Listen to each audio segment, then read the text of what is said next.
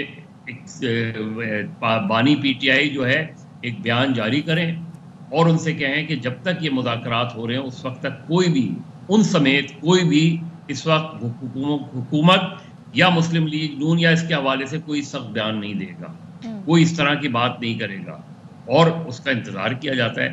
جب PA-77 میں PNA کی تحریک چل رہی تھی تو وہ تحریک رک گئی تھی جب تک مذاکرات ہو رہے تھے. حالانکہ اس وقت تو باقاعدہ لوگ مارے جا چکے تھے، سڑکوں پہ تھے، کرفیو لگے ہوئے تھے. اس کے باوجود جب مذاکرات شروع ہوئے تو وہ ساری چیزیں روک دی گئیں اس وقت تک کے لیے، جب تک مذاکرات کامیاب ہوتے ہیں، کامیاب نہیں ہوتے یا ادروائز ناکام ہو جاتے ہیں. تو ہم نے دیکھا کہ ایک ماحول بنا، حکومت کی جانب سے بھی ماحول بنا، بہت سے لوگوں کو ریلیز کر دیا گیا. ان کو جو بڑے لیڈرز تھے ان کو ایک گیسٹ ہاؤس میں شفٹ کر دیا گیا، اور اس گیسٹ ہاؤس میں وہ آپس میں ملاقات کرتے اور اس کے بعد حکومت سے مذاکرات کرتے، جس کی قیادت خود اس وقت کے وزیر اعظم ذوالفقار علی بھٹو کر رہے تھے. اتنے سنجیدہ مذاکرات ہوتے ہیں. یہاں شہباز شریف خود کیوں نہیں اس مذاکراتی ٹیم کا ہیڈ بنتے، جاتے بات کرتے، اور ادھر سے بھی آپ عمران خان صاحب سے مسئلہ شاہ محمود قریشی کو ریلیز کر دیتے، مذاکرات کے لیے شفٹ کر دیتے عمران خان کو کسی گیسٹ ہاؤس میں، اور شاہ محمود قریشی کو اور ان کے کچھ لیڈروں کو. تو جو ماحول ہے ہمارے یہاں، وہ ماحول نہیں بنایا گیا پہلے دن سے. تحریک انصاف کہ ہم سول نافرمانی، ابھی مذاکرات ہو رہے ہیں، آپ نے سول نافرمانی کی تحریک کا اعلان کر دیا. ایسے ہی ہے. یہ طریقہ کار بالکل بتا رہا تھا کہ مذاکرات شروع ہی نہیں ہوں گے. یہ طریقہ کار بتا رہا تھا کہ مذاکرات کے لیے وہ ماحول ہی نہیں بنانا چاہتے. وہی مذاکراتی ٹیم کے رکن عرفان صدیقی صاحب ہر دوسرے روز ایک ٹی وی ٹاک شوز میں بیٹھے ہوتے ہیں. تو جب آپ ایسا ماحول بنائیں گے تو پھر ظاہر ہے وہ مذاکرات دوسری طرف سے سیاسی بیان بازی ہو جائے گی، مذاکرات نہیں رہتے. ٹھیک ہے جی، بہت شکریہ آپ کا مظہر عباس صاحب. اور مظہر صاحب سے جب بھی ہم بات کرتے ہیں ہمیں تاریخ کے بڑے کہتے ہیں نا لیسن سیکھنے کو ملتے ہیں ان سے، اور بہت اچھے سے وہ تمام چیزوں کو سمرائز کر کے بتاتے ہیں کہ جی ماضی میں بھی مذاکرات کی جب کوشش کی گئی تھی تو سنجیدہ ایفرٹ جو ہوتی ہیں وہ کیسی ہوتی ہیں، وہ کیسے ہوتے ہیں. اور ظاہر ہے کہ آپ اگر مثال کے طور پر اگر آپ میری یہاں پر بات ہوئی اس کے بعد جا کے میں کوئی اسٹیٹمنٹ دے رہا ہوں تو وہ سیاسی بیان بازی تو ہوتی رہے گی نا، کیونکہ اس کا اثر ہوتا ہے. ہم شروع دن سے یہ بات کر رہے تھے کہ اس کا امپیکٹ ہوگا، اس وقت یہ کہتے ہیں نہیں وہ جو کمیٹیوں میں ماحول بڑا اچھا ہے، لیکن باہر جو بات ہو رہی ہے وہ اپنی جگہ ہو رہی ہے. کل ایون یہ کہ کامران مرتضیٰ صاحب سے کل پرسوں بات ہو رہی تھی تو وہ یہ کہہ رہے تھے کہ جی علی امین گنڈاپور صاحب تو بیان دیتے رہتے ہیں، لیکن یہ ہے کہ باقی یہ ہے کہ بات چیت ہو رہی ہے، ہم نے ہاٹ لائن، لیکن اس بیان کا امپیکٹ ہوتا ہے، ان ورڈز کا امپیکٹ ہوتا ہے، یاد رہتی ہیں چیزیں. اور اگر دونوں صوبوں میں سے وزیر اعلیٰ ورسز بیان آتے رہے تو یہی چل رہا ہے نا ابھی. بالکل ایسے ہی ہے. چلیں جی اب ذرا ہم آگے بڑھتے ہیں، اور ایک بڑا ایشو جو اس سے پہلے بھی ہم ڈسکس کرتے آئے ہیں وہ یہ ہے کہ جو بیرون ملک پاکستانی بھکاریوں کی روک تھام کے حوالے سے اقدامات اٹھائے جانے تھے. آپ کو یاد ہے کتنے سارے پاکستانی جو ہیں ان کے اوپر بتایا گیا تھا کہ جی باہر جا کر خاص طور پہ سعودیہ میں جا کر بھیک مانگ رہے ہیں، باقاعدہ 4000 تو تقریباً ڈیپورٹ ہو رہے ہیں، ایز اے پروفیشن یہ کام کر رہے ہیں. تو اس حوالے سے روک تھام کے حوالے سے ان کی ایک ترمیمی بل سینٹ میں پیش کیا گیا ہے، اور وزارت داخلہ کی ترمیمی بل کے متن میں منظم بھیک مانگنے کا مطلب فراڈ قرار دے دیا گیا ہے. سو اب اسے فراڈ کہا جائے گا، اور منظم بھیک مانگنے سے مراد دھوکہ دہی، زبردستی، برگلا کر یا لالچ دے کر خیرات لینا شامل ہے. یہ تو اچھا آپ کو پتہ ہے کہ اس معاملے پہ سندھ ہائی کورٹ کا ڈیسیجن کراچی کے حوالے سے بھی آیا ہے کہ یہاں پر بھی یہ مسئلہ ہے. تو انٹرنیشنلی تو ظاہر ہے کہ یہ کوئی بھی پوچھتا ہوگا، یا اور ہم جب ملک سے باہر جاتے ہیں ہم اپنے ملک کے ایک ایمبیسڈر ہوتے ہیں، اپنے ملک کی نمائندگی کرتے ہیں، اور وہاں پر اگر آپ سوچئے کہ آپ جا رہے ہیں اور کوئی غیر ملکی کہہ رہے ہو کہ یہ دیکھیے یہ تو پاکستانی ہوتے ہی ایسے ہیں کہ یہ تو یہاں پر یہ کر رہے ہوتے ہیں، تو جو دوسرے بھی جاتے ہیں جو عزت دار طریقے سے اپنا روزگار کماتے ہیں ان کے اوپر کیا امپیکٹ پڑتا ہے. بالکل. اچھا ذرا کچھ اس کی ڈیٹیل آپ کو بتا دیں کہ بل کے مطابق منظم بھیک مانگنا کسی عوامی مقام پر خیرات مانگنا یا وصول کرنا ہے. قسمت کا حال بتا کر کرتب دکھا کر بھیک مانگنا بھی منظم بھیک مانگنا قرار دیا گیا ہے. اچھا. اور بھیک مانگنے اس کے لیے بھرتی، پناہ دینا یا منتقلی پر 7 سال تک قید اور 10 لاکھ روپے جرمانہ ہوگا. گاڑیوں کی کھڑکیوں پر دستک، زبردستی گاڑیوں کے شیشے صاف کرنا منظم بھیک مانگنا ہے. روزگار کے بغیر گھومتے رہنا، تاثر دینا کہ گزارا بھیک پر ہے، یہ بھی منظم بھیک مانگنا تصور ہوگا. او گاڈ، تو یہ کافی سختی ہونے جا رہی ہے. ہاں جی، مطلب آپ اگر گھر سے پریشان ہو کے نکلے ہیں تو ویسے ہی گھوم رہے ہیں تو سمجھ لیں کہ اس سے تاثر جا سکتا ہے. اپنا حلیہ ذرا صحیح کر کے نکلیے گا، یہ گزارش ہے. پتہ چلے پکڑ کے لے. اچھا کراچی. اچھا جی، کراچی کے مسائل، سندھ کا سیاسی پارا کیا ہو رہا ہے؟ پیپلز پارٹی اور ایم کیو ایم پاکستان آمنے سامنے آ گئے ہیں. اچھا تھوڑا ڈیلیڈ ریئیکشن ہے لیکن بہرحال chairman M Q M Pakistan, ہم یہی بات کر رہے تھے کہ یہ تھوڑا سا ہومیوپیتھک ریئیکشن سامنے آیا ہے. بلاول صاحب نے کب یہ بات کہی تھی تاجروں سے بات کرتے ہوئے نا کہ جیسے آپ ایم کیو ایم تو آپ شکایت نہ لگایا کریں، انہوں نے نہیں کرتے تھے تو ہمیں کیوں کر رہے ہیں. تو 2 دن بعد ایم کیو ایم نے اس پہ تو ریئیکشن دیا. انہوں نے خالد مقبول صدیقی کہتے ہیں کہ سندھ حکومت نے کراچی کے تاجروں کو بلا کر دھمکی دی. انہیں گلا ہے تاجروں نے کہیں اور شکایت لگا دی. اچھا اس پہ پریس کانفرنس دیکھیں کی ہے کہ کہتے ہیں کہ جو سندھ کے بجٹ میں 1% حصہ نہیں ڈالتے ان کے پاس 100% اختیار ہے. شہریوں سے بھتہ، بلڈنگ کنٹرول اور پانی بیچ کر سرکاری سطح پر لیا جا رہا ہے. مصطفیٰ کمال نے کہا کہ تاجروں کو دبے الفاظ میں پیغام دیا گیا ہے اور آج کے دور میں کوئی کسی کو دباؤ میں نہیں لا سکتا. یہ تو سن لیں بھائی کیا کہہ رہے ہیں. تو اسی پر بات کر لیتے ہیں. سندھ حکومت کی ترجمان سعدیہ جاوید ہمارے ساتھ ہیں. سعدیہ بہت شکریہ آپ سے بات کرنے کے لیے. ٹھیک ہے ایم کیو ایم آپ کی ایک مخالف پارٹی رہی ہے اور انہوں نے اس پر اپنا ایک ریئیکشن بھی دیا ہے جو آپ کے سامنے ہے پوری ڈیٹیل. لیکن یا تو چائنیز کمپنیز جو ہیں وہ بھی بتا رہی ہیں کہ انہیں اس طرح کی شکایت موصول ہو رہی ہیں. پھر جب آپ کی تاجر کمیونٹی اتنی بڑی تعداد میں اس بات کے خدشے کا اظہار کرے اور پھر بلاول صاحب کی سطح پر نوٹس لیا جائے تو اٹ مینس کہ something is wrong, something is really wrong. تو یہ ایشو ایڈریس تو ہونے چاہیے. یہاں پر جو باتیں M Q M highlight کر رہی ہے اس میں غلط کیا ہے؟ بسم اللہ الرحمن الرحیم. تھینک یو صدف. سب سے پہلے تو گڈ مارننگ آپ کے ویورز کو بھی اور آپ دونوں کو بھی. دیکھیں صدف، ایک تو پاکستان پیپلز پارٹی نے پہلی دفعہ تاجروں کو انگیج نہیں کیا ہے. اگر آپ تقریر اٹھائیں، تاجر رہنماؤں نے جو تقریر کی تھی اس ایونٹ میں انہوں نے مسلسل یہ بات کی تھی کہ جی شہید محترمہ بے نظیر بھٹو کا بھی ہمارے ساتھ جب وہ پرائم منسٹر رہیں یا وہ اپوزیشن میں رہیں تو ان کا انگیجمنٹ رہا. پریزیڈنٹ زرداری جب پچھلی بار پریزیڈنٹ بنے تو ان کی ہمارے ساتھ مسلسل انگیجمنٹ رہتی تھی، بالخصوص کراچی کے بزنس مینس کے ساتھ. اور وہ مسلسل رابطے میں رہتے تھے. اور اسی طرح ہم چیئرمین بلاول بھٹو زرداری کے ساتھ انٹریکشن ہے لیکن کم ہے اور ہم چاہتے ہیں کہ یہ انٹریکشن زیادہ سے زیادہ. بلاول صاحب تو خود ہی گلا کرتے نظر آئے تو can we call it interaction? وہ کہہ رہے ہیں آپ مطلب شکوہ جواب شکوہ مطلب چغلی نہ لگائیں.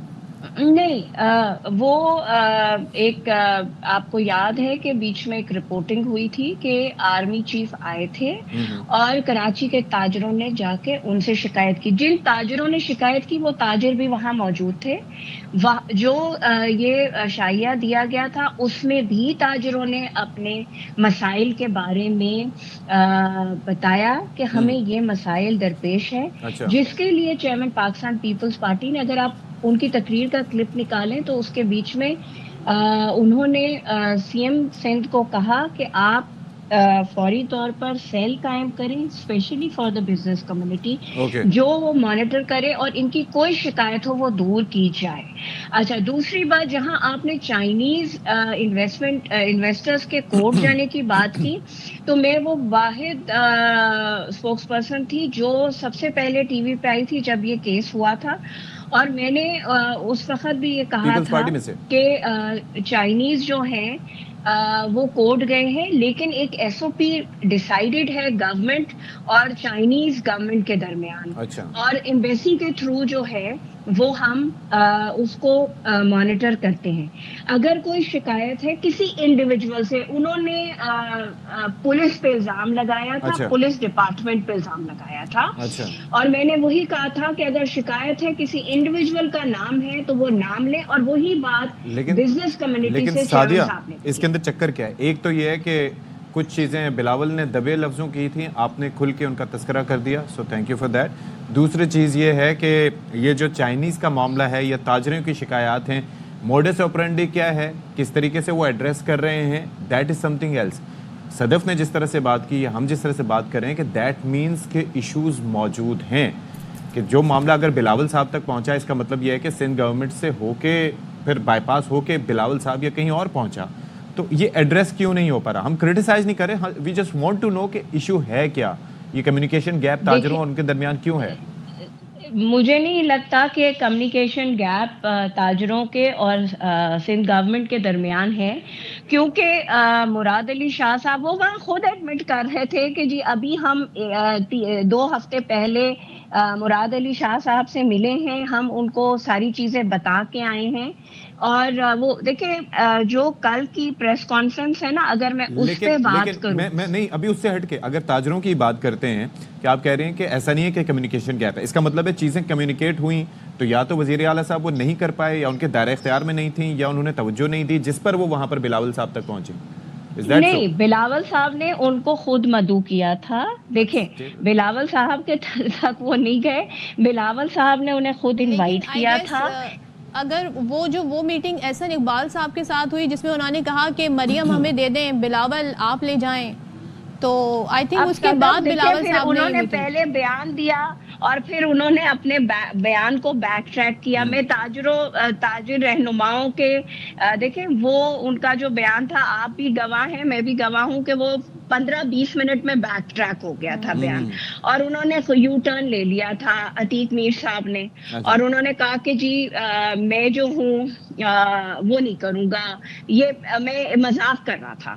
تو میں عذرائے مذاق یہ بات کر رہا تھا. دیکھیے بات یہ ہے کہ ایم کیو ایم کی جہاں تک بات ہے تو دیکھیں سب کو پتا ہے, میں نے پہلے بھی یہ بات کی ہے, مناسب نہیں لگتا. کراچی میں بہت مشکل سے پیپلز پارٹی قائم کرنے میں کامیاب ہوئی ہے. 2008 سے پہلے جو اس شہر کے حالات تھے, جو اس شہر میں بوری بند لاشوں کا 2013 سے پہلے سپٹمبر 2013 میں آپریشن شروع ہوا تھا, اس کے بعد چیزیں سیٹ ہوئی تھیں. جی اس کے بعد چیزیں سدھرنا شروع ہوئی, اور آج کراچی 80 کی دہائی میں برباد ہونا شروع ہوا تھا, وہ 2013 کے بعد جا کے کراچی کی رونقیں بحال ہوئیں, یہاں کاروباری سرگرمیاں شروع ہوئیں. تو میں نہیں چاہتی کہ وہ پھر سے ایم کیو ایم کی کل کی اگر آپ پریس کانفرنس دیکھیں تو وہ اسی موڈ پہ جانا چاہتے. دیکھیں وہ اب کراچی کے میجر سٹیک ہولڈر نہیں رہ گئے, وہ جب ارریلیونٹ ہو جاتے ہیں تو وہ چیئرمین پاکستان پیپلز پارٹی بلاول بھٹو زرداری اور پیپلز پارٹی پہ تنقید کر کے اپنا قد بڑھانے کی کوشش کرتے ہیں. ایٹ ٹائمز اس بارے میں کہا جاتا ہے نا کہ کون کہہ رہا ہے, ایٹ ٹائمز یہ بھی بات ہوتی ہے کہ کیا کہہ رہا ہے, جو پوائنٹس وہ اٹھا رہے ہیں. کیا میں نہیں جانتے؟ نہیں, میں یہ عرض کر رہا ہوں کہ وہ جو بات کر رہے ہیں اگر ان کے اوپر یہ سوچے بغیر کہ وہ کون کہہ رہا ہے, اگر ان کی بات پہ توجہ دی جائے تو اگر وہ ویلڈ پوائنٹ سے, تو ساتھیہ یہ کہہ کہ ان کو وہ ردی کی ٹوکری میں پھینک دینا کہ جی ان کے یہ سٹیک ہولڈرز ہیں میجر. اشتیاق آپ نے بھی تقریر سنی تھی چیئرمین پاکستان پیپلز پارٹی کی, ایک سیکنڈ آپ مجھے یہ بتائیں کہ انہوں نے کہاں تڑی لگائی تھی, کہاں انہوں نے غنڈہ گردی کی بات کی تھی؟ کیا مجھے نہیں پتا کہ کے ایف میں بلا کے تاجروں کو بند کر کے گھنٹوں جو ہے وہ بھتے وصول کیے جاتے تھے, زبردستی لڑکے جاتے تھے, اور لیکن بالکل ماضی کی یہ باتیں ہمیں یاد ہیں. مگر ایک چیز جو اشفاق ہائی لائٹ کرنا چاہ رہے ہیں وہ یہ, جیسے کہ آپ نے وہ جو چائنیز تاجر ہیں ان کی بھی بات کیا, جو فرم ہے ان کی بھی بات کی, آپ نے کہا کہ جی اپلیکیشن ایک تھرو پروسیس سے دینی چاہیے تھی. بات ہم یہاں پہ لیگیلٹی کی نہیں کر رہے ہیں یا ایم کیو ایم کہہ رہی ہے دیکھیں ہو از ٹاکنگ, ہم یہ بات نہیں کر رہے ہیں. ہم یہ بات کر رہے ہیں ایشوز ہیں, وہ ایشوز ہائی لائٹ کوئی بھی کرے اپنی جگہ وہ ایک حقیقتاً موجود ہیں, اور تاجر بھی یہ شکایت لے کر بلاول صاحب سے ہی گفتگو کر رہے تھے, تو ان کو وہ کیوں نہیں سارٹ آؤٹ ہو رہا ہے؟ نہیں جی، دیکھیں جو انہوں نے شکایت کی ہے پانی کا، بالکل کراچی میں پانی کے شارٹیج کا مسئلہ ہے، اور وہ اس کو ہم بالکل سارٹ آؤٹ، ہم نے تاجر برادری کو انوائٹ کیا ہے، کیونکہ پاکستان کا واحد صوبہ ہے سندھ جہاں ٹرپل پی موڈ پہ کام ہو رہا ہے. ہم نے تاجروں کو انوائٹ کیا ہے کہ کیوں ہم باہر سے انویسٹر لے کے آئیں. یہ شہر جتنا سندھ گورنمنٹ کا ہے، پاکستان پیپلز پارٹی کا ہے، تمام سیاسی جماعتوں کا ہے، اتنا آپ کا بھی ہے، آپ کا بھی اسٹیک ہے. تو آپ کو آگے آنا چاہیے، آپ کو اس تو شہر وہ کے لیے تاجر تو زمینوں پر وہ قبضے کی کرنا بات چاہیے. کرتے ہیں، تو اس پر اب کیا آگے کیا فالو اپ کیا ہے اس کا؟ دیکھیں جی، اس کا فالو اپ ہے، سی ایم صاحب کو بالکل چیئرمین پاکستان پیپلز پارٹی نے کہا ہے کہ ریگولر بیسس پہ ان کے ساتھ ملاقاتیں کی جائیں، ون ونڈو آپریشن دیا جائے، اور جو شکایات ہیں وہ دور کی جائیں. اور تاجر برادری کو بھی یہ کہا ہے کہ وہ اپنا حصہ ڈالیں اس شہر کی تعمیر اور ترقی میں. مجھے، آپ کو، سب کو، کیونکہ یہ شہر پاکستان کا دل ہے، منی پاکستان ہے. یہاں صرف کوئی ایک قوم نہیں بستی، یہ پورا پاکستان یہاں بستا ہے. ہمیں اس شہر کے بارے میں سب کو مل کے سوچنا پڑے گا. یہ بلا کوئی شبہ ایک انڈیویجول اگر ہم کہیں کہ مسئلہ حل کر سکتا ہے تو وہ نہیں کر سکتا. ظاہر ہے سب کو ملنا پڑے گا. ٹرو. بالکل سعدیہ، ایک بس سوال، اور یہ ظاہر ہے جب ہم کراچی کی بات کر رہے ہیں، یہ تاجر برادری کا مسئلہ نہیں ہے، اسٹوڈنٹ کا مسئلہ ہے. اور سندھ بھر کی جامعات میں جو ترمیمی ایکٹ کے خلاف احتجاج ہو رہا ہے، یونیورسٹیز بند ہیں، اس مسئلے کا حکومت کیا حل نکالنے جا رہی ہے؟ دیکھیے، جو یونیورسٹیز کا پرابلم ہے، ظاہر سی بات ہے سی ایم صاحب کے وہ جو یونیورسٹیز اینڈ بورڈ ہے وہ سی ایم صاحب کے اپنے پاس اس کا قلمدان ہے. ترمیم ہم لا رہے ہیں، اور کوئی بھی قانون اس کی بہتری کے لیے اس میں ترمیم لائی جاتی ہے. 1974 کا یہ ایکٹ ہے، اس میں ترمیم لائی جا رہی ہیں. اور میں سمجھتی ہوں کہ اکیڈمیا سے جن کا تعلق ہے وہ تعلیم اور تدریس کی طرف زیادہ فوکس کرے. ایڈمنسٹریٹو پاورز یا ایڈمنسٹریٹو لوگوں دیکھنے کے لیے اگر بیوروکریسی یہ اس کا حصہ بنے گی تو مجھے نہیں لگتا کہ اس لیکن سے کوئی سعدیہ، فرق آپ پڑے نے بھی گا. ظاہر ہے تعلیم حاصل کی ہوگی، ہم بھی تعلیمی اور تدریسی پروسیس سے گزرے ہیں، پڑھ کے نکلے ہیں، اور ہمارا اپنا تجربہ یا آپ کا تجربہ بیوروکریٹ سے ڈیل کرتے ہوئے نہیں گزرا ہوگا. پروفیسر صاحبان ہی ہوتے تھے جن کو، میری بات سن لیجیے گا، ان کی انتظامیہ کی ذمہ داری بھی سونپتے تھے. اور ہم نے یہ دیکھا کہ جو کلیریکل سٹاف ہوتا تھا ان کے بیہیویئر میں، اور جو تدریسی سٹاف کے لوگ ہوتے تھے ان کے بیہیویئر میں، بھلے وہ پرنسپل ہوں، وائس پرنسپل ہوں، بچپن سے لے کے ہم یہی چیز دیکھتے آئے ہیں، بڑا فرق ہوتا تھا. اب یہ جو بیوروکریٹس اچانک اس میں آ جائیں گے، ہم تعلیمی بورڈ کا حال آلریڈی دیکھ چکے ہیں کہ وہاں پر کیا سلسلہ ہو رہا ہے، چیزیں مینیج نہیں ہو رہی ہیں، کہ وہاں پر ایڈ ہاک بیسس پہ چیئرمینز آپ لوگوں نے تعینات کیے ہوئے ہیں. اب یہاں پر یہ سلسلہ ہو جائے گا، اور یہاں پر بھی آئی ایم شور کہ کبھی ادھر سے ٹرانسفر، ادھر سے تبادلہ، ادھر نوازنا، ادھر اس کو بھیجنا. ظاہر ہے کہ یہ بڑا مشکل ہوگا یہ چیزیں ہینڈل کرنا. تو یہ اچانک یہ پروسیس برا کیسے ہو گیا؟ ایسی بات نہیں ہے کہ سندھ کی یا دنیا کی یونیورسٹیز میں جو ہے وہ بیوروکریٹس جو ہیں وہ ایز وی سیز انہوں نے سرو نہیں کیا ہے. سندھ میں ہی اگر نام لیا جائے تو مظہر صدیقی صاحب ایک بیوروکریٹ تھے، اور انہوں نے بہت اچھی طرح سے سندھ یونیورسٹی کو چلایا تھا. یہ بات نہیں ہے، لیکن ہاں ظاہر سی بات ہے اتنے واس اسکیل پہ جب ایک چیز کی جائے گی، ہو سکتے ہیں اس کے ریپرکشنز غلط بھی آئیں، لیکن ظاہر سی بات ہے اسٹیک ہولڈرز کو انگیج کیا جا رہا ہے، قانون میں بہتری لائی جا سکتی ہے. ہم نے ان کو بڑا لمیٹڈ اسکوپ دیا ہوا ہے، وہ بھی تو دیکھتے ہوں گے نا کہ وہ آگے ان کی منزل کیا ہے، کتنا اور وہ آگے بڑھ سکتے ہیں. وہ ایچ او ڈی بن جاتے ہیں، اس کے بعد وی سی کے لیے جدوجہد کرتے ہیں. بیوروکریٹس میں تو آپ کسی کو بھی کہیں بھی کھپا دیں گے نا، وہ سیکرٹریز بن جائیں گے. وی سی کے لیے جدوجہد وہ لوگ کرتے ہوں گے جو اپنی فیلڈ میں بیسٹ ہوتے ہیں. تو آپ ان کو اگر بالکل ہی ایک جگہ پہ کہتے ہیں لمیٹڈ کر دیں گے تو آپ نے تو ان کے راستے بند کر دیے. آپ نے اس فیلڈ میں آنے والوں کے لیے راستے بند اور ان کے کریڈنشیلز ہوتے ہیں. یہ اس قانون میں یہ بالکل نہیں لکھا کہ اکیڈمیا سے کوئی وی سی لگے گا نہیں، یہ اس میں بالکل نہیں لکھا. ادھر اور آئدر کا آپشن رکھا گیا ہے. کہیں اگر کوئی بہتر آپشن بیوروکریٹ سائڈ سے ہوگا یا اکیڈمیا سائڈ سے ہوگا تو وہ جو ہے but that's up for the debate نا. یہ بھی ہو سکتا ہے کہ کسی دن آئی جی سندھ کی اسامی ادھر خالی ہو, ادھر سے اٹھا کے کسی یونیورسٹی کا وی سی لگا دیا, یا وہاں سے پروفیسر صاحب کو یہ بھی کریں نا. ایسا نہیں ہوگا, ظاہر سی بات ہے, اس کی اکیڈمیکل پرفارمنس چیک کی جائے گی, پھر ہی کسی کو وی سی لگایا جائے گا. مطلب ایسے بھی ہم ظلم نہیں کریں گے تعلیمی اداروں کے ساتھ کہ کسی کو بھی اٹھا کے وی سی بنا دیا جائے گا. اس کی اکیڈمیکل کوالیفیکیشنز جو ہے وہ چیک کی جائے گی. اگر ایک چیز کی جائے یعنی کہ اگر ہاں who can be better, میں یہ کہہ رہا ہوں کہ اگر اکیڈمیا کی اگر جو لوگ ہیں ماشاءاللہ سے پروفیسر صاحبان ہیں, اگر ان کی اسکلز یا ان کی ایجوکیشن یا ان کے تجربے کو دیکھتے ہوئے ان کو بھی کہیں دوسرے ڈپارٹمنٹس میں بھیجا جائے اعلیٰ سطح پر, تو میرے خیال میں باقی کسی کے لیے جگہ نہیں بچے گی, because they are the most learned people I have ever seen. جی آپ کی بات بالکل صحیح ہے. بالکل ہو سکتا ہے کہ جو لوگ اکیڈمیا میں ہیں اور اگر وہ کسی ادارے کو ہیڈ کر سکتے ہیں, ان کی اسپیشلائزیشن ہے, تو اس میں کوئی حرج کی بات نہیں ہے. اور بہت ساری دفعہ یہ ہوتا بھی ہے کہ لوگ جو ہیں وہ ارلی ریٹائرمنٹس لیتے ہیں اور وہ دوسری جگہ ایڈجسٹ کیے جاتے ہیں. تو ایسا نہیں ہے, لیکن یہ ہے کہ آپ کی تجویز ہے اور ہم کوئی ایسا فیصلہ نہیں کریں گے جس سے سندھ کے تعلیمی نظام میں کوئی خرابی آئے. ایک اور چیز بھی ہے, جو ذاتی ایکسپیرینس ہمارا ہوتا ہے نا, ٹاپک ہمارا خاصا لمبا ہو گیا ہے. ایک چیز ہوتی ہے access.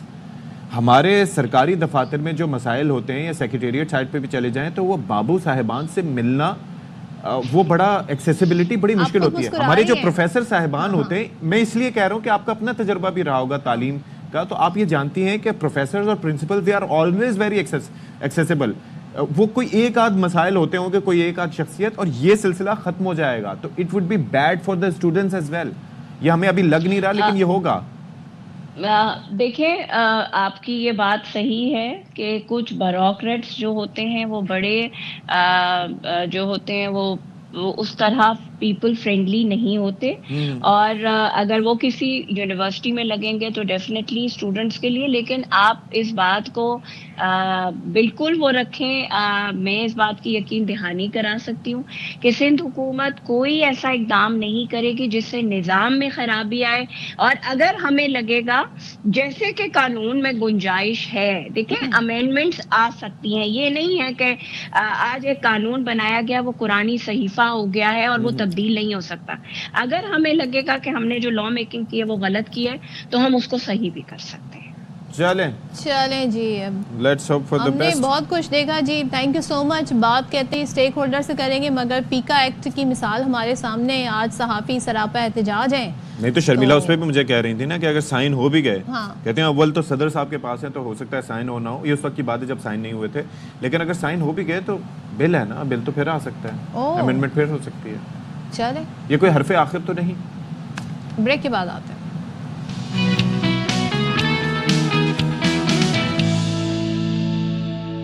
Welcome back once again. اور بھائی اب سب کے ہاتھ میں موبائل ہے اور سب کو اپنی ویڈیوز بنانے کا, ریلز بنانے کا, سٹوریز بنانے کا جنون ہے, لیکن ٹک ٹاک کے حوالے سے سم ٹائمز بلکہ موسٹ آف دا ٹائم ایسی خبریں آتی ہیں جو بڑا پریشان کر دیتی ہیں. اب ایک اور خبر آئی ہے, لاہور کے علاقے شاد باغ میں ٹک ٹاک ویڈیو بناتے ہوئے نوجوان جو ہے وہ گولی چلنے سے ہلاک ہو گیا ہے.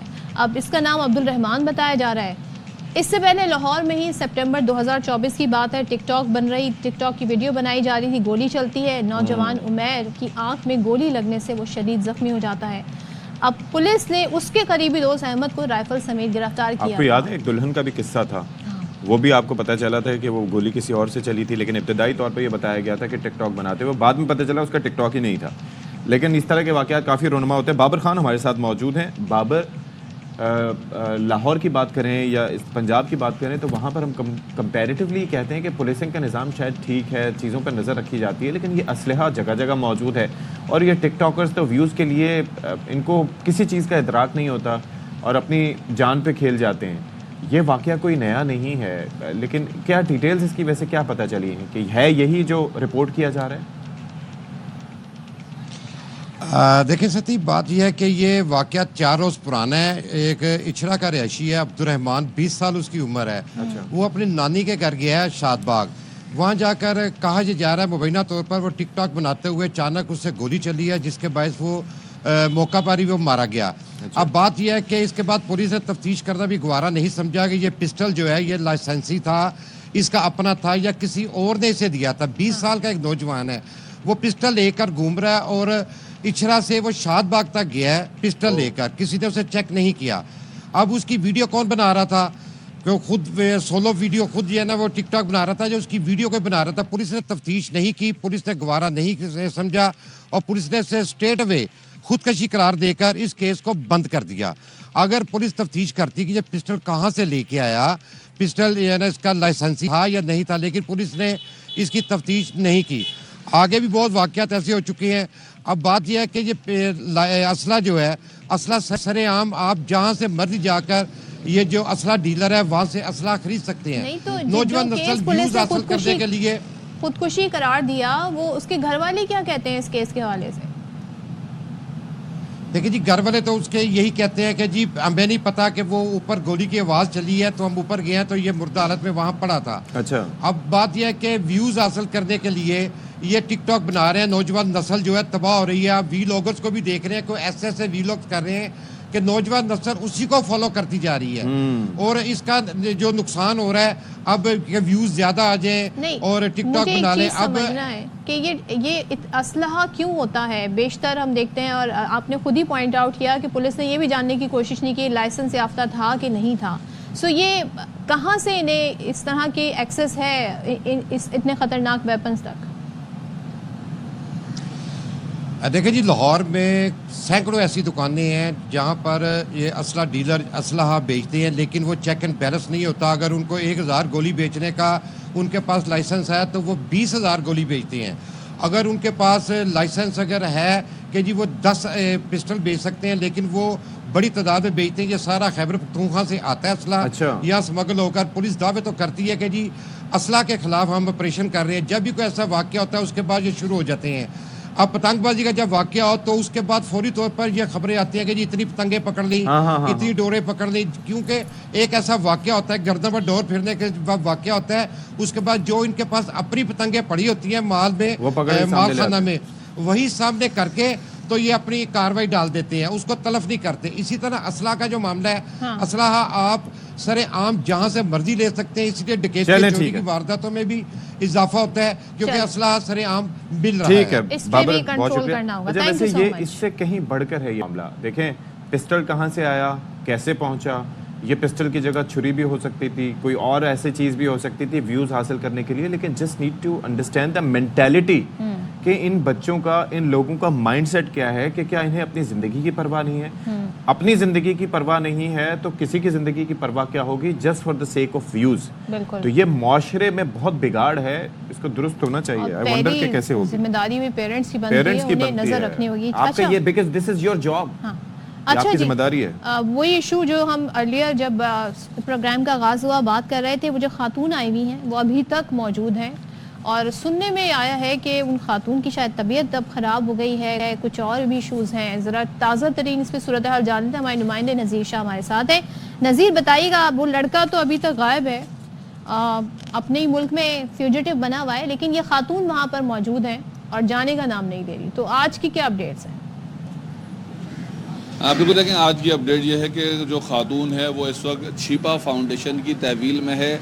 گزشتہ روز تقریباً 20 گھنٹے کے بعد وہ خاتون اچانک سے آن لائن گاڑی کے ذریعے اس اپارٹمنٹ سے نکلی تھی اور نامعلوم مقام کی جانب میں روانہ ہوئی تھی. اور اس کے بعد پتہ چلا کہ نرسری پر یہ ایک گیسٹ ہاؤس کے باہر پہنچ گئی تھی، جس کے بعد پھر کچھ دیر بعد پتہ چلا کہ چھیپا فاؤنڈیشن کی جانب سے اس خاتون سے رابطہ کیا گیا اور رمضان چھیپا کی جانب سے اس خاتون کو لے کر یہاں جہاں اس وقت میں موجود ہوں یہاں لایا گیا اور ان کا مکمل طور پر خیال رکھا گیا ہے. طبیعت خرابی کے حوالے سے ابھی تک کوئی زیادہ تفصیلات سامنے نہیں آ سکی ہے، لیکن یہ ضرور ضرور پتہ چلے کہ چھیپا فاؤنڈیشن کی جانب سے ان کے جب تک وہ یہاں پر مقیم ہے ان کے مکمل تمام چیزوں کا، آرام کا، رہنے کا، کھانے پینے کا تمام کا اہتمام کیا گیا ہے. اور اب سے کچھ دیر کے بعد ویزا کب تک کا ہے. دوسری چیز یہ ہے کہ ان کی امریکہ کی کیا ہسٹری نکلی ہے. پتہ نہیں کہیں پر میں دیکھ رہا تھا، I am not so sure, کہ وہ کہا جا رہا تھا کہ ٹریس پاسنگ کی ان کی ہسٹری موجود ہے. ان کی عمر ٹھیک کیا ہے، ان کی وہاں پر فیملی لائف کیا ہے، اس بارے میں کیا پتہ چلایا جا رہا ہے. امریکی قونصل خانہ کیا رول پلے کر رہا ہے. ان کی ایک شہری یہاں پر ظاہر ہے کہ زندگی خطرے میں ہو سکتی ہے، 10 طرح کے مسائل ہو سکتے ہیں. یہ ان کی ذمہ داری ہے کہ اپنے شہری کو یہاں سے بحفاظت لے کے جائیں اگر وہ شخص نہیں مل پا رہا جس کی تلاش میں وہ آئی تھی. اور 3-4 مہینے ہو چکے ہیں. سو کیا ہو کیا رہا ہے اس سلسلے میں؟ 11 فروری تک بالکل بتایا جا رہا تھا کہ فروری تک جو ہے ان کا ویزا ویلڈ ہے. تقریباً شاید 11 روز اور رہ چکے ہوں. اور جو باتیں ہمارے بھی سامنے گزشتہ روز سامنے آئی تھی، لیکن وہ متضاد باتیں ہیں جن کی تصدیق نہ ایف آئی اے کے جانب سے کی گئی ہے نہ پولیس کی جانب سے کی گئی ہے. کیونکہ ARY نیوز پر ہم وہی خبر نشر کرتے ہیں جو ہمیں ایتھنٹک حکام کی جانب سے کوٹ کی گئی ہوں اور جو سامنے ہمارے ایویڈنس آتے ہیں اس بیسس پر ہم بات کرتے ہیں. نذیر شاہ مجھے یہ بتائیے ایف آئی اے کی جانب سے ویزا جو ہے وہ ایکسٹینڈ کرنا حکومت پاکستان کی ذمہ داری ہے، ٹھیک ہے. یہ امریکیوں نے نہیں کیا، ظاہر ہے کہ وہ کہہ سکتے ہیں، لیکن اب یہاں پر کس بنیاد پہ ویسے ہوا؟ ہماری لیڈرشپ جو ہے یا ہمارے گورنر صاحب کے سٹیٹمنٹس ہیں یا میئر صاحب کے سٹیٹمنٹس ہیں، اس میں وہ سنجیدگی یا میڈیا پہ ظاہر ہے کہ نہیں آ رہی ہوگی، یا مطلب وہ بڑا لاؤڈ کر رہے تھے اس چیز کو کہ کیا کارنامہ کیا اس نوجوان نے. یہ مائنڈ سیٹ ہے کیا؟ انہیں نہیں لگ رہا ہے کہ یہ پریشانی کی بات ہو سکتی ہے؟ ویزا واپس لے کے یا اس کو ایکسپیل کر سکتے ہیں، بھیجا جا سکتا ہے یہاں سے واپس، ڈیپورٹ کیا جا سکتا ہے. بات کریں، یہ تو مسئلہ ہے بڑا. دیکھیں اس پورے معاملے میں جس دن سے یہ شروع ہوا ہے، ایک افسوسناک پہلو ہم نے یہ دیکھا کہ اس معاملے کو لوگوں نے انسانی حقوق یا سنجیدگی سے لینے کے بجائے مزاح میں زیادہ تر لیا ہے، اور لوگ اس کے چہرے کو دیکھ کر یا اس کے اس معاملے کو دیکھ کر مذاق بنا رہے. وہ یہ نہیں دیکھ رہے کہ ایک شخص اپنے ملک سے یہاں پر آیا ہے اور وہ کس حال میں، جو اپنے گھر میں کس طرح رہتا تھا، اور کراچی میں آ کر ایک کراچی میں رہنے والا. ہم کچھ اور بات کر رہے ہیں. وہ جہاں پر جیسے بھی رہتا ہو وہ اس کا پرابلم تھا. شی از 33, شی ہیز 2 kids. وہ $3000 فی ہفتہ مانگ رہی ہے. آپ یقین کیجئے امریکہ میں بھی یہ رقم کم نہیں ہوتی. سمجھ رہے ہیں آپ؟ یعنی کہ $3000 فی ہفتہ، $12000 فی مہینہ.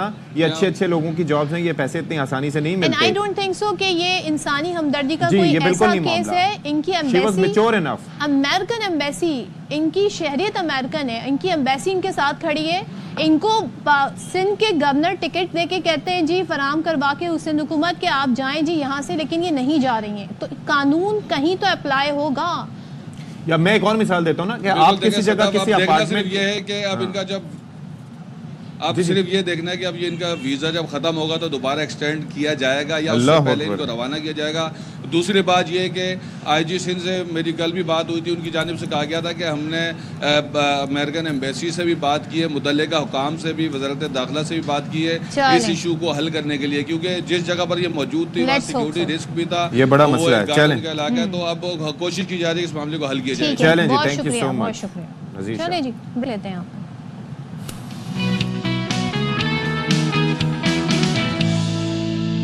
بسم اللہ الرحمن الرحیم. السلام علیکم. ہنستے مسکراتے باخبر سویرا میں ایک بار پھر سے آپ کے سامنے موجود ہیں. آج جمعے کا بابرکت دن ہے اور جمعے کے دن ہمارے چہرے کی مسکراہٹ 10 بجے بہت اچھی ہوتی ہے اور ہم چاہتے ہیں کہ آپ بھی مسکراتے ہیں، باوجود اس کے کہ سردی ختم ہو چکی ہے، کراچی کی حد تک ختم ہو چکی ہے. ہم نے اس چیز کو تسلیم کر لیا ہے کہ اب کوئی اور سپیل نہیں آنے والا. اگر آ گیا تو، اگر نہیں آتا آئی تھنک آئے گا. مطلب اس پہ ہے آپ کو یقین کہ آئے گا، وہ آئے گا. جاتے جاتے وہ جو ہلکے سے جھٹکے اب تو ہو گیا نا، وہ شمع بجھنے لگتی ہے تو پھڑپھڑاتا زیادہ ہے. او ہو. لیکن آپ نے اگر یہ سیگمنٹ نہیں دیکھا ہمارا 9 سے 10 والا، تو آپ یوٹیوب پہ دیکھ سکتے ہیں. آپ لائیو ہماری جو اسٹریمنگ ہوتی ہے اس پہ پیچھے جا کے دیکھ سکتے ہیں. There are so many ways. YouTube پہ بڑے آپشنز آ گئے ہیں بڑے. اچھا جی، تو ٹرمپ صاحب جب سے آئے ہیں تو وہ کارناموں پہ کارنامے. پہلے دن ہی انہوں نے 78 ایگزیکٹو آرڈر جاری کیے، پھر بائیڈن کے آرڈرز منسوخ بھی کیے. اب یہ ہے کہ تارکین وطن کے حوالے سے کل بھی ہم نے کچھ سرسری طور پر تذکرہ کیا تھا کہ بھائی انہوں نے کہا ہے کہ ان کو جو کسی بھی طرز کے کرائم پہ چوری جیسے کرائم میں بھی ملوث ہوئے تو ان کو بھیجا جائے گا گوانتانامو. اب آپ سوچئے کہ گوانتانامو بے کہاں ہے؟ کیوبا میں. وہ چاہتے ہیں کہ وہاں پر سے اگر یہ 28,000 یا جتنے بھی نمبرز ہیں اگر وہ نکل بھی گئے تو جا کے ہوانا میں چکر لگا سکتے ہیں, باقی کیوبن سگار پی سکتے ہیں, لیکن وہ امریکہ واپس نہیں آ سکتے. اب اس پہ کافی شور مچ رہا ہے کہ بھائی ایک تو وہ جیل بدنام زمانہ جس کو بند کرنے کے بارے میں 300 دور اس سے پہلے کہہ چکے ہیں انکلوڈنگ ٹرمپ, وہاں پر کیسے لوگوں کو بھیجا جا سکتا ہے. تو اب بھائی آپ سوچیں کہ کتنے ووکل وہ رہے ہیں اس حوالے سے. اب ان کی پالیسیز ہمیں, اور لوگوں نے ووٹ دیا ان کو اس پہ, اس بنیاد پہ امریکنز نے انہیں ووٹ بھی دیا ہے. اب ان کی اس پالیسی کا ہم ایک کہتے ہیں نا ایکشن ہوتے ہوئے دیکھ رہے ہیں. پہلا دور تو جو رہا تو رہا, اب دوسرے دور میں یہ پہلا قانون آ گیا ہے اور اس کے مطابق یہ بتایا جا رہا ہے کہ تقریباً 30,000 غیر قانونی تارکین وطن کو گوانتانامو بے جیل بھیجا جائے گا.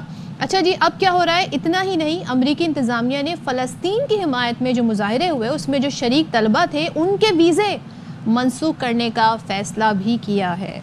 سو یہ ایک ایگزیکٹو آرڈر پہ اس پہ دستخط کرنے والے ہیں. اس پر بات کریں گے جی. ہمارے ساتھ موجود ہیں امریکہ میں پاکستان کے سابق سفیر مسعود خالد صاحب. تھینک یو سو مچ سر, آپ نے ہمارے لیے وقت نکالا. بھائی ہم ظاہر ہے یہ بات کر رہے ہیں کہ یا وہاں پر بھی یہ بات ہو رہی ہے اور ہم نے ظاہر ہے کہ سیلینا گومیز کے اس معاملے پہ آنسو بھی دیکھے, لیکن ایک چیز جو ہم جس پہ متفق ہیں وہ یہ ہے کہ امریکی عوام نے, یہ نعرہ ان کا ایسا نہیں ہے کہ وہ چھپا کے یا انہوں نے کور کر کے رکھا تھا, یہ نعرے وہ شروع سے لگاتے آئے ہیں اور انہی نعروں کی بنیاد پر ان کو امریکی عوام نے ووٹ بھی دیا. تو یور تھاٹس کہ وہ جو کہہ رہے تھے وہ کر رہے ہیں, کیا امپیکٹ اس کا ہوگا, خاص طور پر اگر ہم جی ڈی پی میں کنٹریبیوشن دیکھیں امیگرینٹس کی یا ایٹسیٹرا ایٹسیٹرا. تو جی شکریہ. دیکھیں پہلے تو میں تصحیح کرنا چاہتا ہوں, میں امریکہ میں کبھی بھی پاکستان کا سفیر, اللہ اکبر, میں چین میں پاکستان کا سفیر تھا. چلیں معذرت. جہاں تک آپ کا سوال کا تعلق ہے, یہ دیکھیں نا, یہ انہوں نے بالکل آپ صحیح کہہ رہے ہیں کہ انہوں نے اپنے الیکشن کیمپین کے دوران یہ ساری اس قسم کی جو تھی کمٹمنٹس کی تھی, پلیجز کی تھی کہ میں یہ کر دوں گا وہ کر دوں گا. تو اب ایک نئی فلم چلنی شروع ہوئی ہے وہاں پر, جس میں جو ہے یعنی کہ ایک ہلچل مچا دی ہے, ایک انتشار ہے, اور لوگ جو ہے وہ ظاہری بات ہے وہاں پہ بڑی بے چینی ہے. جو ماس ڈپورٹیشنز ہو رہی ہیں امیگرینٹس کی, انلیگل امیگرینٹس کی, اس کے بعد بڑی ریزسٹنس ہے. اور خاص طور پر یہ ایک امپورٹنٹ بات ہے کہ جو ویسٹرن ہیمسفیئر ہے, یعنی کہ جو لیٹن امریکن اور سینٹرل امریکن کنٹریز ہیں, یہ ٹریڈیشنلی امریکن کیمپ کا حصہ سمجھے جاتے ہیں. اب جیسے پناما ہے یا کولمبیا ہے, they are very much part of U S sphere of influence. اب وہاں پر جو ان کے خلاف جو یہ اس قسم کی چیزیں ہو رہی ہیں, اور اس سے ہسپینکس یعنی کہ جو اس علاقے کے لوگ ہیں جو اسپینش بولتے ہیں وہ متاثر ہو رہے ہیں. 11 ملین کے قریب کہا جاتا ہے کہ ڈپورٹیز ہیں جن کو باہر بھیجا جائے گا. تو کولمبیا نے بھی ریزسٹ کیا ہے, پناما ریزسٹ کر رہا ہے, گوئٹمالا ریزسٹ کر رہا ہے. یعنی کہ ایک ایلینیشن جو ہے امریکہ کی طرف جو ہے وہ پھیل رہی ہے. لیکن مسعود صاحب, ول اٹ بی ایزی, کیونکہ وہاں پر انسانی حقوق کی تنظیمیں بہت ووکل ہیں. ان کی سپریم کورٹ میں بھی یہ معاملہ سننے میں آیا تھا کہ وہاں سے بھی ایشو یہ ہائی لائٹ ہو رہا ہے. تو آپ سمجھتے ہیں کہ یہ کر پائیں گے وہ, حالانکہ امریکی صدر کے پاس اختیار اور پاور بہت ہے؟